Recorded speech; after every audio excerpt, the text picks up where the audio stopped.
वक्फ कानून के खिलाफ मुल्क में एहतजाज का सिलसिला लगातार जारी है। आज शाम हैदराबाद में वक्फ कानून के खिलाफ ज़बरदस्त एहतजाजी जलसे का इनेकाद किया गया। वक्फ कानून की यहाँ पुरजोर मजम्मत की गई। एहतजाज में बड़ी तादाद में ख़वातीन ने शिरकत की और वक्फ कानून के खिलाफ नारेबाजी की। मुजाहिरीन ने सरकार से इस कानून को वापस लेने की मांग की और कई अहम बातें यहाँ पर उन्होंने कही। All India Muslim personal law board के ज़ेरे एहतमाम ख़वातीन के एहतजाजी जलसे का इनेकाद किया गया।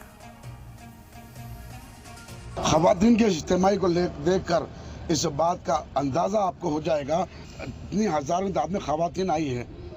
आप क्या कहना चाहेंगे इस बारे में? देखिए, आज का हमारा ये मैसेज है, इस जलसे का ये मैसेज है जो मुस्लिम पर्सनल लॉ बोर्ड की तरफ से मुनक़िद किया गया है कि हम मुस्लिम ख़वातीन वक्फ अमेंडमेंट एक्ट 2025 को रिजेक्ट करते हैं। हम इसके खिलाफ है। इससे हमारा कोई फ़ायदा नहीं है। जो मीडिया में एक प्रोपेगेंडा चल रहा है कि ये जो है मुस्लिम ख़वातीन के फ़ायदे के लिए, इससे हमारा कोई फ़ायदा नहीं है। हम इससे सिर्फ हमारा नुकसानात है। ये हमारे वजूद को मिटाने के लिए, हमारी पहचान को मिटाने के लिए क़ानून लाया गया है और ये वफ़ की जो जायदाद है वो अल्लाह के नाम पे वफ़ की जाती है, तो उसको बचाने के लिए हम खुद को वफ़ कर देंगे।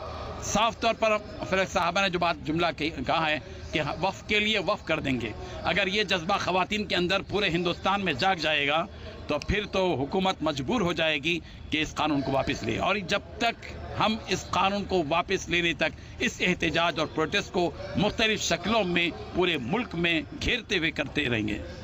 कैमरामैन लतीफ़ कामरान के साथ मैं मीर मेहदी अली बाकरी, सलाम टीवी, हैदराबाद।